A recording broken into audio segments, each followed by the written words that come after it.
Hi, I'm Paul McLean. Welcome to Reading Shakespeare with the Whole Body. This is one of the webinars that we have set up with the Georgia Department of Education. This is our fine arts team. We have Mr. Casey Hall is also another fine arts program specialist. I am a program specialist as well. And then our program manager is Ms. Jessica Booth. She's been at the department for about 6 years. The reason that number is relevant is before that time, there was no representation for the fine arts at the Georgia Department of Education. So I want to tell you guys a little bit about what we've been doing over the last 6 years. We are the only state now to have 3 fine arts specialists at the state level representing the fine arts in education. We were able to start the STEAM certification, which goes hand in hand with STEM, but has added the arts, into that entire approach. Fine Arts Diploma Seal has also been started. This is something that allows students to complete pathways and do service projects and to get recognized for all of the hard work they have to make themselves career ready. We have a fine arts education website, which did not exist before. That link is down here. If you Google fine arts and GaDOE, the Georgia Department of Education, you will find that fine arts website. That's where we house most of this information. We also have new Georgia Standards of Excellence that have been written for all 460 courses. We include, of course, theater and music and media arts and visual arts and dance. So to overhaul the Georgia Standards of Excellence was quite a Herculean task. In addition to that, we now have instructional resources available for fine arts teachers. We have over 3,000 instructional resources as of the end of this summer. You can have access to those on the Fine Arts website. I'll show you how to get to those later in the presentation. We are now in our 3rd year of the START grants. START grants are grants to help rural schools start or expand arts learning opportunities, and we've given over $500,000 away in the last 2 years and hope to give even more this year. We have statewide professional development courses. This is one of those in the virtual setting. We have a District Arts Administrator Council as well. This means that our District Arts Administrators are actually getting together and having a PLC, which has revolutionized the way some programs are moving forward across the state.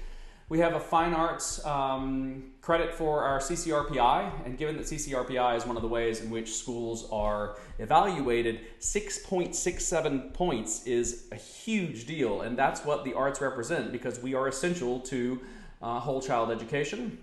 We now have one of the first arts classes to count for core credit. That would be the dramatic writing course, which counts not only as a theater course, but also an English credit. We have free professional learning opportunities in the PLO. This is the state-run professional learning digital platform. These include music for the early childhood educator, arts for the early childhood educator, and now also dramatic writing training for teachers who want to teach that course. We have newly added instructional resources for social emotional learning and life skills in music that have been added to the Fine Arts webpage. Today's presentation is going to cover these topics, so if you want an idea about what it is we're going to be doing. We'll talk about preparing text for action. We'll go over looking at definitions, breath and punctuation, scansion, what are feet, stress, and quick rhythm tricks. Operative words, hypocrite angels, and exercise we're going to do. We'll do a little bit of individual practice together. We're going to do a punctuation dance, and it is dance, so get ready. We may actually be standing up. Historical context, how that can affect physical choices in verse text, chain of being, symbolism, humors. We'll be doing a little bit of statue work in this platform for this time. I don't know how much of that we'll actually be physically doing. We'll see where we are in terms of time. I want to make sure that each exercise is able to get the weight it deserves. And then we'll look at alignment with the Georgia Standards of Excellence and Georgia Department of Education resources that are related to verse text or studying classical theater. So the first thing I want to do is get some feedback from you guys. If you're unmuted right now, I'm going to go ahead and turn you into panelists. But if you would turn your microphone on and let us know what it is you are doing in the classroom with Shakespearean text. Yes, hello, welcome. So with my students, we typically do a Shakespeare play once every 2 or 3 years, and then my Acting 1 students do a Shakespearean scene study within the fall semester of that course. Okay, thank you. My task here is quite simple. I would like you to read this text with absolutely no acting, no care about punctuation, no care about anything about how it should be read. Just read blankly, as though you were a third grade student handed Shakespeare and said, go. Blow winds and crack your cheeks, rage blow. You cataracts and hurricanes spout till you have drenched our steeples, drowned the cocks. You sulphurous in thought executing fires, vaunt couriers to oak-cleaving thunderbolts. Singe my white head, and thou all shaking thunder, strike flat the thick rotundity of the world. Crack nature's molds, all germanes spill at once, that makes ingrateful man. Thank you very much. Well done. And you have done exactly what we occasionally see students being tasked with.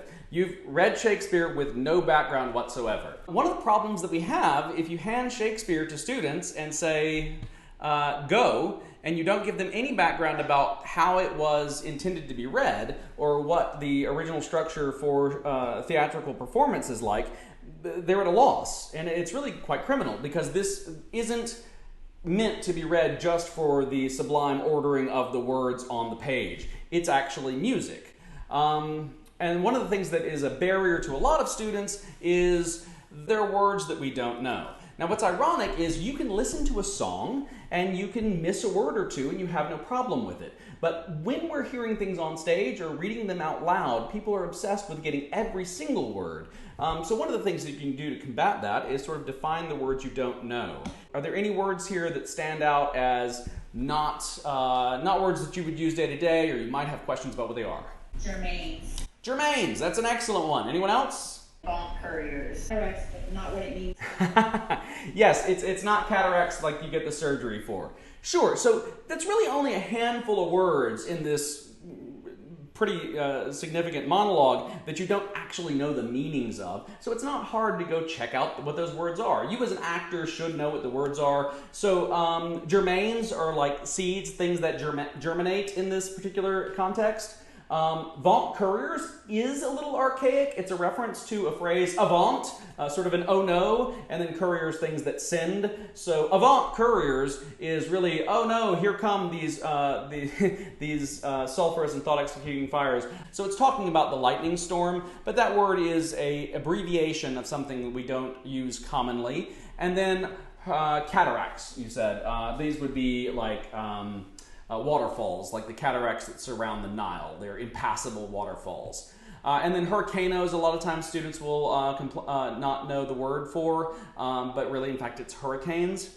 So in some cases, really it's not that it's an archaic word, it'll be that the word has been stretched to meet the meter. What we want to do now is really very simple, okay? You've looked at words you don't know, and now we're going to consider the punctuation. This is something that is often overlooked. It seems very obvious, but actually instructors will ignore the punctuation, even at the collegiate level, because they will say that it wasn't original to Shakespeare. And in truth, most scholars agree that Shakespeare didn't write the punctuation.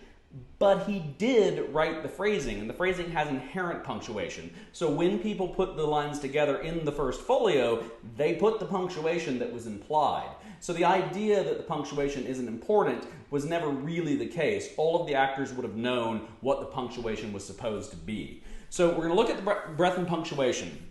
So I would ask you as step one to circle all the punctuation.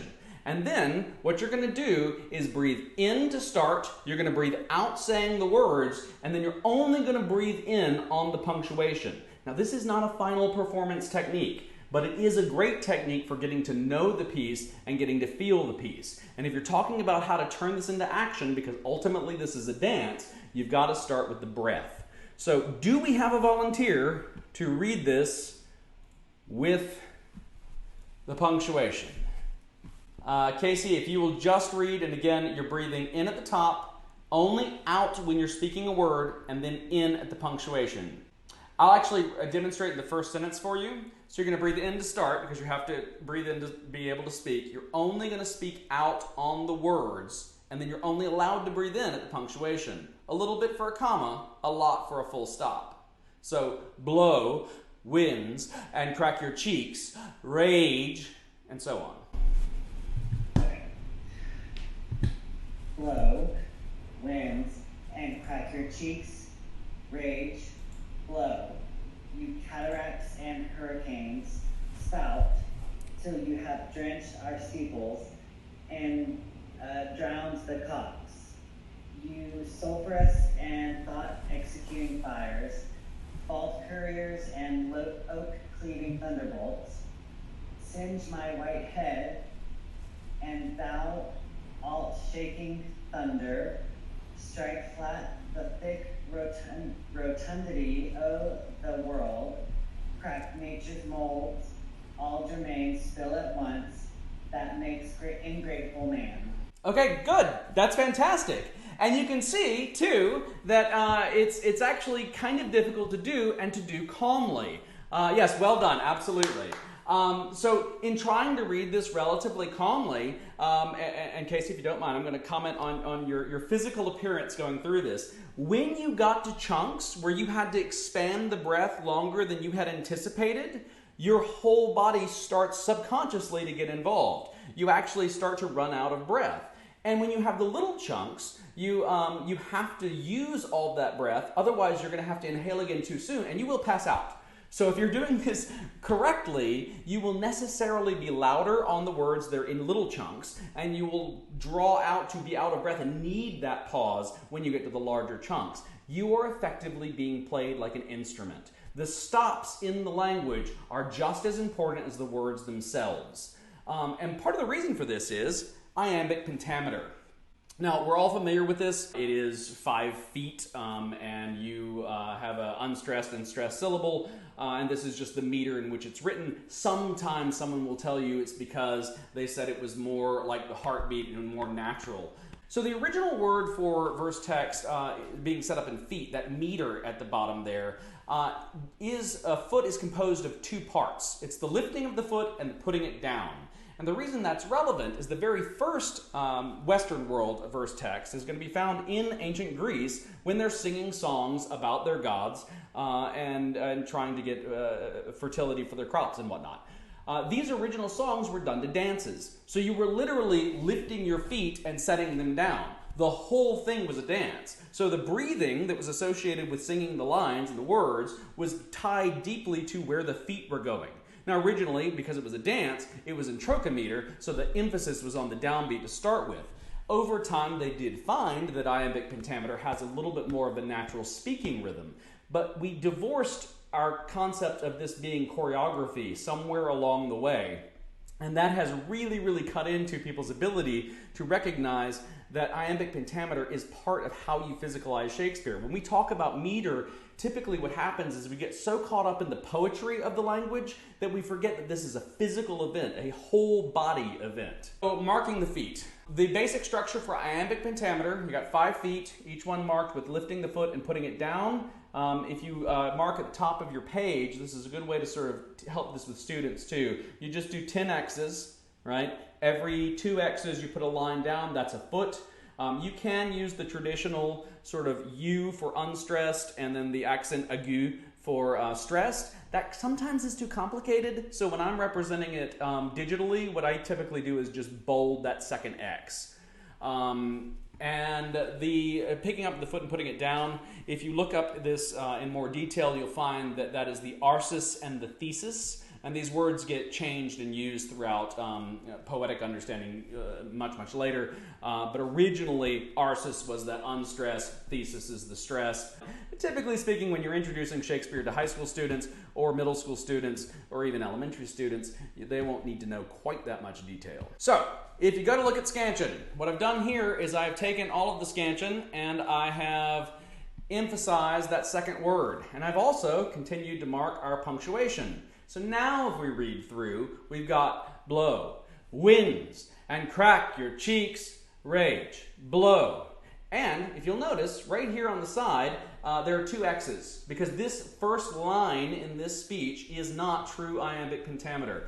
It has a feminine ending. It's missing a whole foot. Now, that doesn't mean there's anything wrong with the poetry, but it does indicate to the actor that something is off kilter, something is unbalanced. So whenever you're having trouble scanning a line, it's a good indication that the emotional state of the actor, or the character rather, is going to be a little altered or a little bit off. If this is actually in iambic pentameter. If it's not verse text, if it's prose, that's not necessarily the case. But in this, where you've got King Lear sitting on the side of the mountain railing at the sky, it does make sense that he's not altogether there. The problem with scansion is frequently when you introduce it to students, they have to do it like Dr. Seuss to figure out where the scansion lies, and that's fine. But then they speak it like Dr. Seuss, and that is not as effective. You simply cannot emphasize every single scanned word. It will not make sense, even if you've got it broken up into chunks. Breaking that up into those stops, additionally, something I meant to mention earlier, it not only slows it down and ties into the breath, but it actually separates it into individual thoughts. This is Shakespeare, or really any verse text writer, doing what effectively Stanislavski does in the 1800s by breaking things up into beats or objectives long before those terms ever existed. The link here goes to a very interesting page that I'm going to leave in the PowerPoint and make accessible at a later time, but it allows you to look at this speech and you can play around with where you think scansion might be, and it will tell you whether or not you've accurately done it. Now, you can lose a lot of time worrying about whether or not your scansion is right. In fact, people get very angry about it, and this typically happens more in a language arts approach than in an acting class. However, it's not really that necessary. If you understand that the scansion exists, there are a couple of quick tricks that you can do if you don't have time to mark it all. You always know that the last syllable is going to be stressed, so you're going to kick it with the most emphasis. You always know that the first syllable is unstressed. If you read the line and know nothing else and don't do any other scansion, and you simply unstress the first syllable and definitely stress the last one, you're going to necessarily fall into a rhythm. We want to talk about operative words. How do you select an operative word? If each stopped section is its own thought, then there must be at least one operative word, or a word that is the embodiment of that whole sentence in that particular section. So with blow, comma, blow has to be an operative word. It's the only thought. Even if the only word were O, comma, such as at the top of Henry V, O for a muse of fire, O is its own thought. You cannot gloss over it. Then kicking the box at the end, we've already mentioned. This is something that you could do in an actual exercise. You can have students come up and kick the box at the end. You could put a box in the room and actually have them physically kick it. And what you'll find is the breath necessary to engage the body to kick the box at the end of the line will force them into that rhythm. So the other thing you'll notice, and Casey already sort of did this in his reading when he was just doing the stops with the breathing exercise, is if the line is heavily broken up by punctuation, it's going to be very emotional. It's impossible to get all of that air out without getting emotionally moved. So what I'm going to do is do a quick read for you. I've got four rather operative words marked here because they're individual sections, right? Blow, wins, and crack your cheeks is not marked. Rage, blow. So if we were going to just do this top line, we want to choose an operative word that falls onto the scansion. Where would we mark? Crack or cheeks? I think that crack should be the operative word. Okay. And that absolutely would work. She could have also said cheeks would be the operative word, and that would also absolutely work. Whatever the actor is willing to sell, whatever the ideas you want to emphasize, that is totally fine. So we are going to go with crack in this situation. I've gone ahead and done a version of this. I've selected a single operative word for every single full section of text. If it's a long section, I've put 2 operative words on occasion. So you sulphurous and thought executing fires. It would be very difficult to breathe through this and hit you sulphurous and thought executing fires before you get to the end and not have any other emphasis. So if it's a longer section of text, there's nothing wrong with having a couple of operative words. You just want to avoid having repetitive placed operative words, such as in every single scanned section. The other thing you run into with this particular speech and why I like it so much is we've got a situation in the top line here where you have two operative words back to back, but the second one is stressed. So naturally, whatever your emphasis choice is going to be, it has to be more stressed on the second word. So if we're going to read this through, it can't just be blow, winds, and crack your cheeks, rage, blow.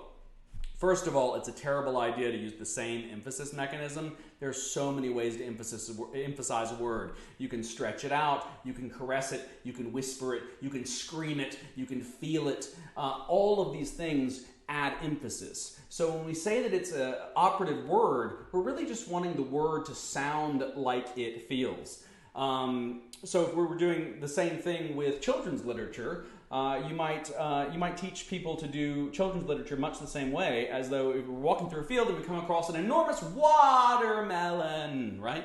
The watermelon we're going to make as big verbally as we want the fruit to actually appear. Or the same little rabbit comes across an itty bitty pea. And making the word sound like what it is part of how we can choose emphasis. We're making it different, and we typically want to make it sound as though it actually is. So, if I'm going to read this through with these operative words, I'm going to make some choices. I'm going to go blow, winds, and crack your cheeks, rage, blow.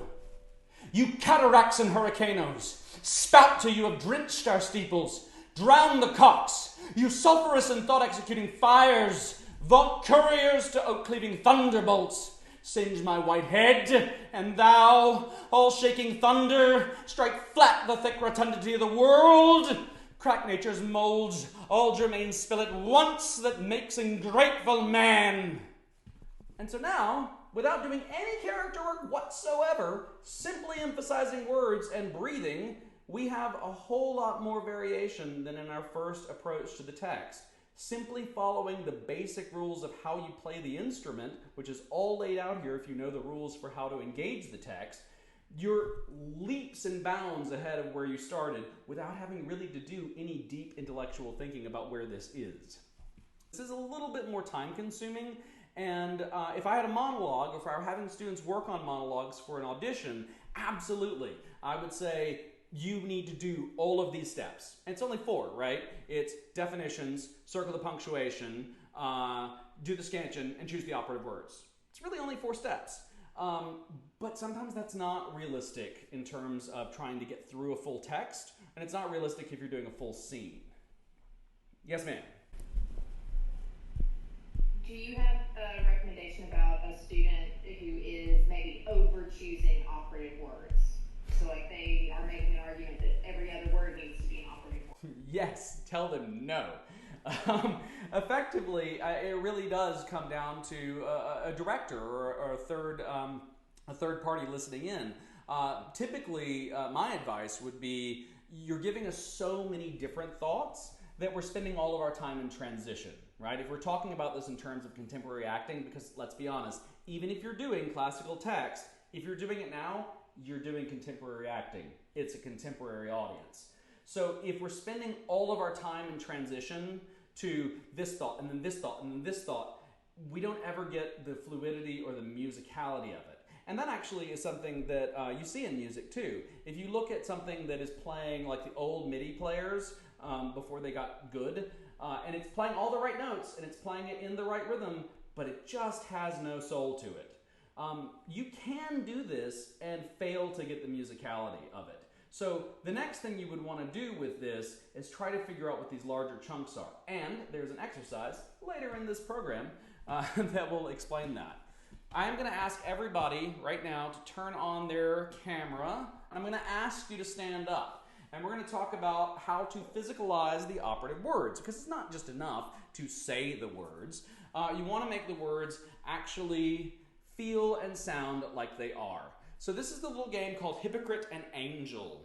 What I would like you to do standing is I want you to start off and repeat after me. Hip. Hip. Hippo. Hippo. Hypocrite. Again, but this time like fully in your body. Hypocrite. Hypocrite. Hypocrite. Hypocrite. What does it feel like you're doing? Anyone? Spitting. Spitting. Good. Anything else? Like I'm in an argument, maybe? Okay, you feel like you're in an argument, sure. I frequently hear people say things like vomiting as well as spitting, because you are heaving that up or coughing. All of these are very unpleasant sensations. We haven't talked one bit, really, about what a hypocrite is. But hypocrite, is that a pleasant thing or an unpleasant thing? Unpleasant. Right. It's someone who goes against what they're saying they're going to do. It's very unpleasant. So a vile person. It makes sense then that all of the sound that it takes to put that word together reenact unpleasant sensations in the body, right? You said like you're in a fight. That is a sensation that you added in there. The spitting, if you do get that sensation of vomiting, the coughing, all of these things are unpleasant, and they also happen to be the way this word is evolved. Now, not all English words are this way, but some are. So let's take a look at the other one. Please repeat after me. Angel.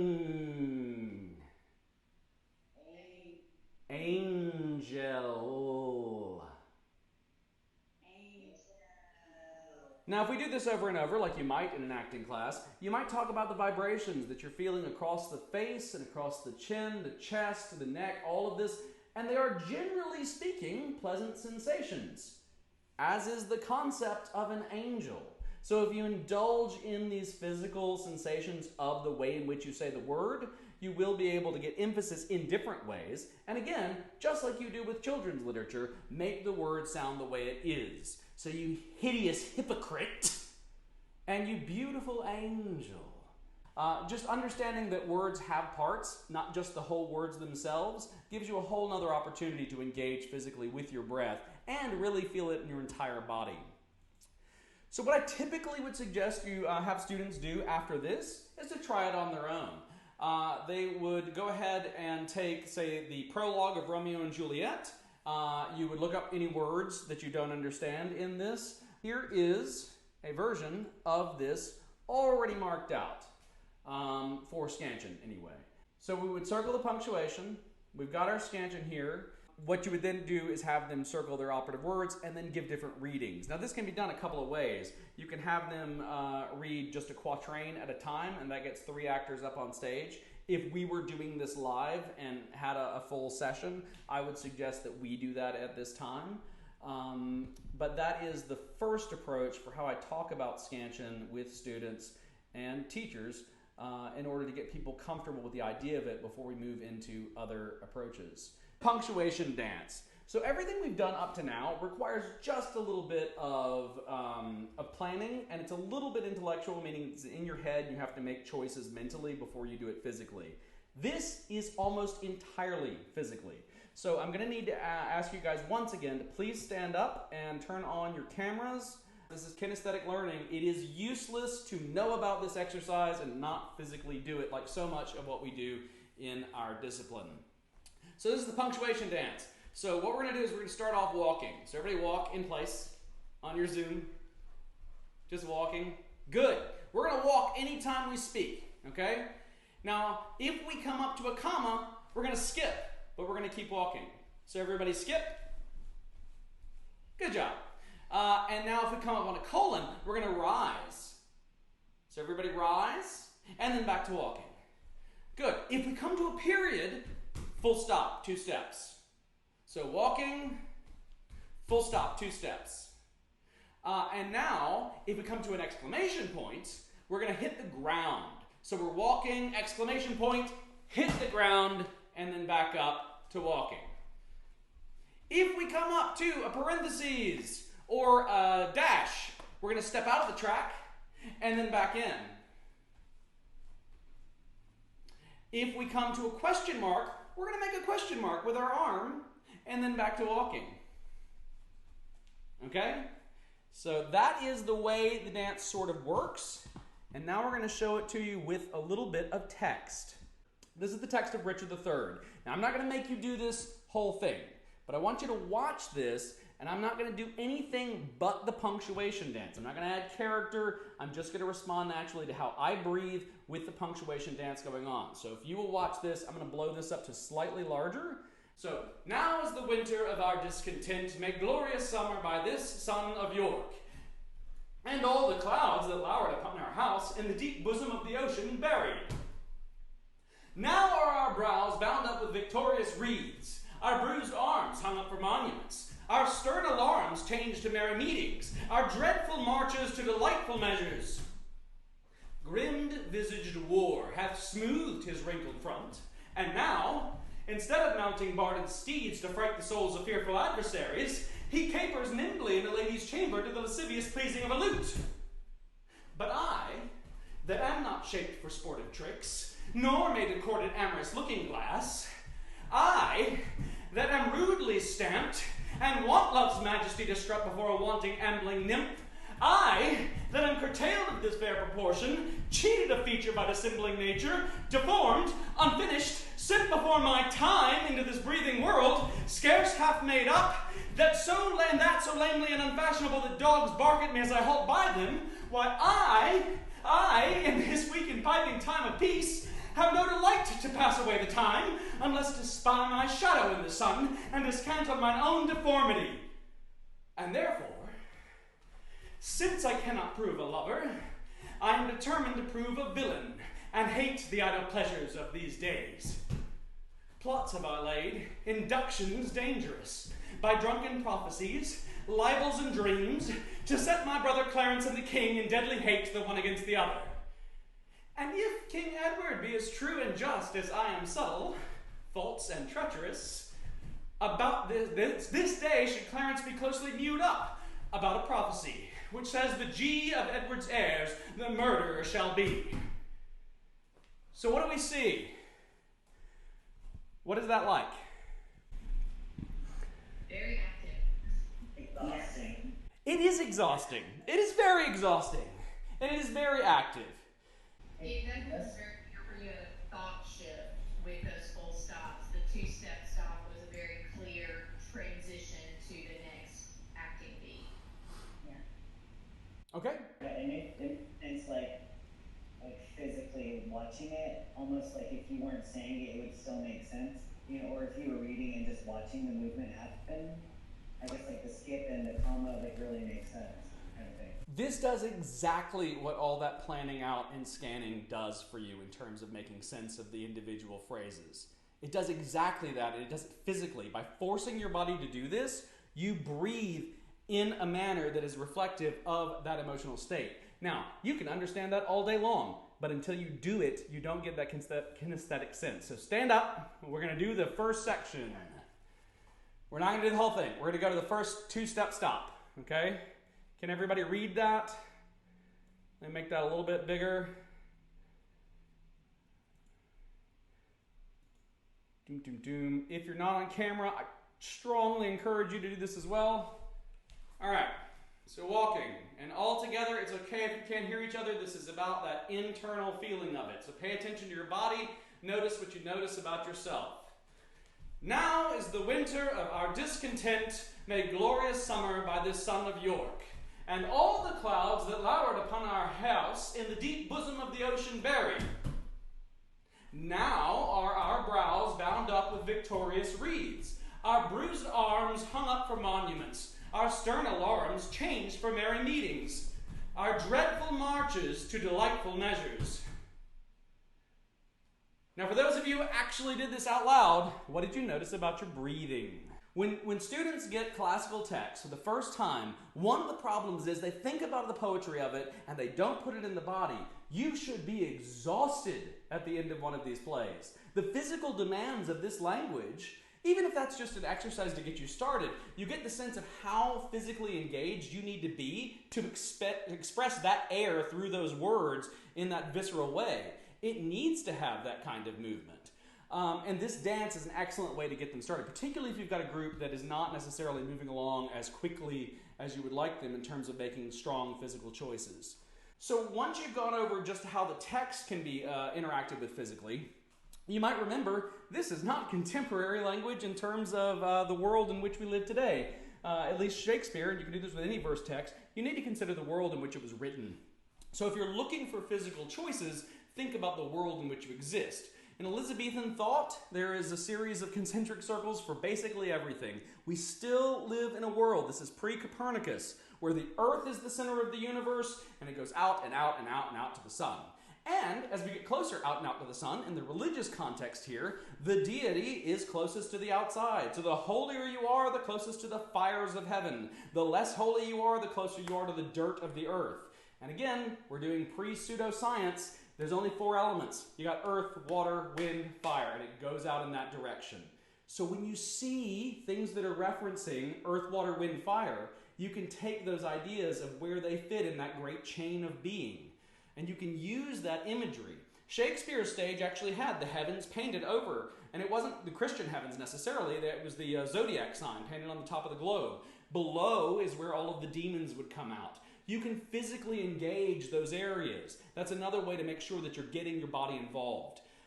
You want to get as physical as you possibly can, and you want as many variations on that physicality. So look to the text to see if there are opportunities. Another thing you can look at is pre-chemistry.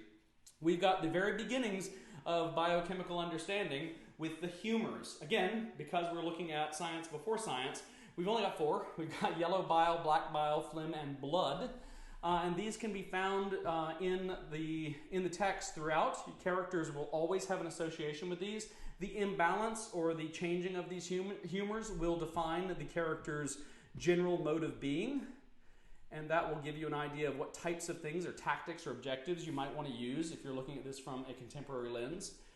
Here is a small chart that actually looks at the seasons that are associated with the same elements and the same humor and the same body fluid. See, are there any references to things that live in the air, fire, water, earth?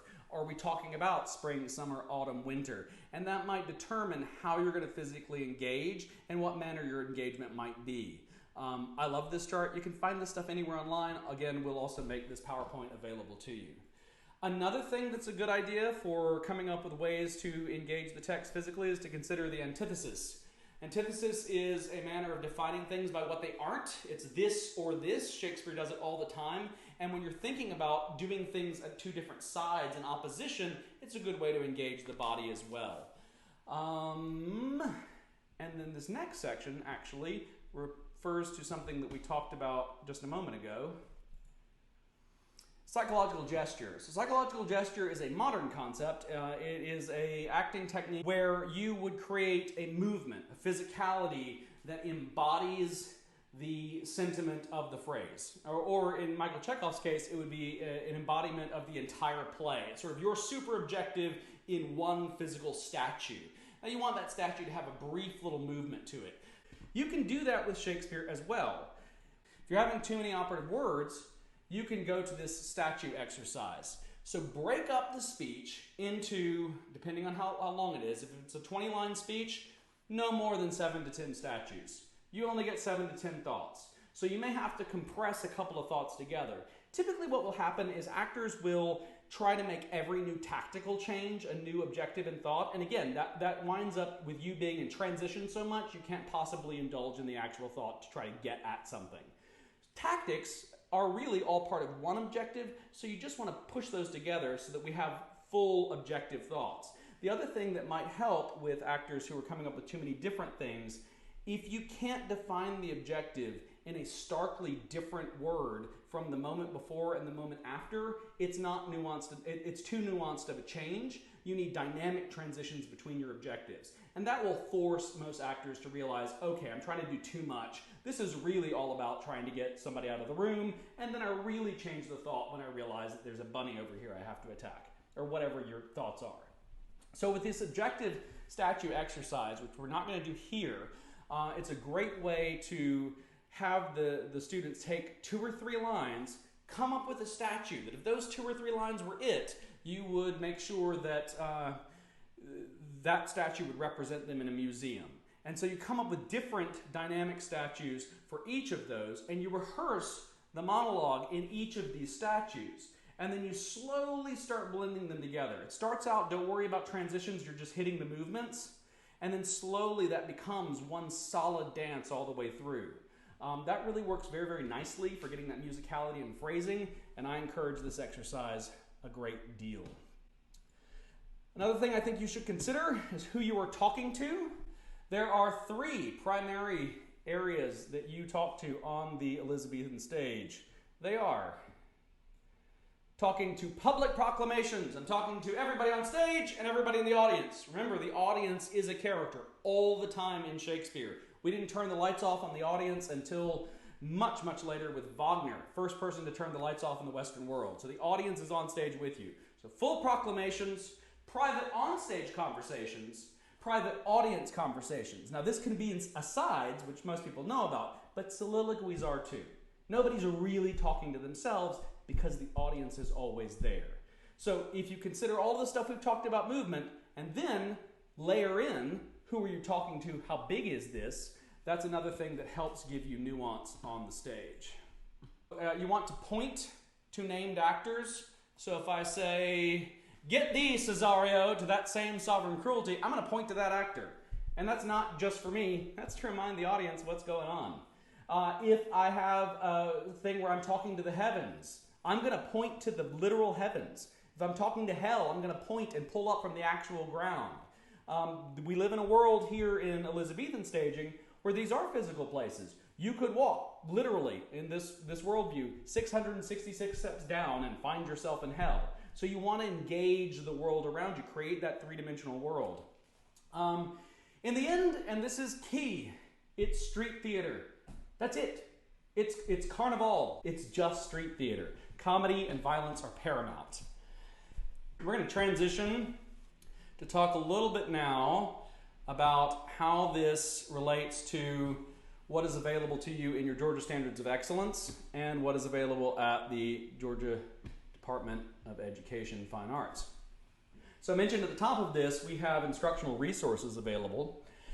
This includes the theater, grades 6 through 8, fundamentals of theater, acting 1, acting and production film, advanced drama, dramatic writing, technical theater, and musical theater. So there are full years worth of resources available to you as examples here.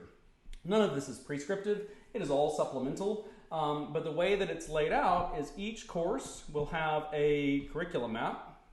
So if you're looking at how and where classical theater might fit in your overall year approach to theater, you can look into these classes and see where it lines up best.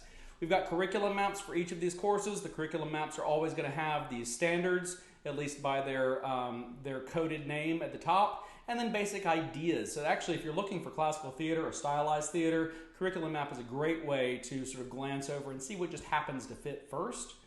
From there, we move to unit plans. There's one for each one referenced in the curriculum map. The unit plans will always talk about the standards that are associated with the unit. It will have a list of the types of assessments you might find. That's diagnostic, formative, and summative assessments. And then it will also have a list of all of the lesson plans associated with that unit and additional links to resources beyond. Then our lesson plans, which are perhaps the most useful, they have a suggested pacing, enduring understanding, which is how whatever it is you're discussing ties into disciplines beyond theater. There will be a technical focus. There will also be a list of all of the Georgia Standards of Excellence and artistic processes that are covered in that lesson. Every assessment referenced in the lesson plan will have an actual assessment in the resources. And again, that's diagnostic, formative, and summative. Major concepts, vocabulary will be listed on these. Differentiated learning for adapted assignment and increasing the rigor. And then teacher and student materials, and then a full step-by-step lesson walking a teacher through how you could structure a class about this topic. These are great for new teachers who are coming up with ways to plan out their whole year, but they're also good to look at even if you've been doing this for years to see what might be useful to you and what some other teachers might be doing. The assessments I've already mentioned here, they're not all set up to rubrics, but many of them are, and they actually have the standards that they are assessing all the way through. And then there are other resources, and these include PowerPoints, handouts, worksheets, videos, how do I teach, and these can all be found in the TRL. And the TRL is hard to navigate, but luckily for you, in the GaDOE Fine Arts webpage, we have each of the areas. There's a theater, a music, a dance, a media arts. If you click on that, under the instructional resources, it will pull up an entire document with all of the hyperlinks arranged by unit and by class that will take you directly to where you can download those documents. So for your purposes and why we're talking about this, the most logical places to insert classical theater, Shakespeare, or verse text, or any of these activities might be in Fundamentals of Theater Unit 6 as defined in the resources that we have at the DOE. For example, there is an Elizabethan PowerPoint that's already here. You could do any really historical context. This is just one example of a type. The lesson plans associated here are really about medieval theater and living newspaper, but again, they're just examples. If you wanted to study or work with your students through Elizabethan theater or Greek and Roman theater or any other historical style of theater, this would be the appropriate place to do that. In acting styles, very much the same thing. We have a sea of PowerPoints available to you as starting places for research that you might bring up to your students. So, now what I would ask of you, since this is a two-part series, is that you would take 2 of these exercises, 2 of these activities, and play them with your students. Reflect on your own experience, document what worked well for you, what worked well for the students, and then come back and talk to us about what was good, what was not good, what you would change. If you really want to know how to structure this, the best way to do it is the same way you would assess any artistic work in progress. What did you attempt? What were the goals? How well did each aspect of it go? And then what would you keep and what would you change for next time?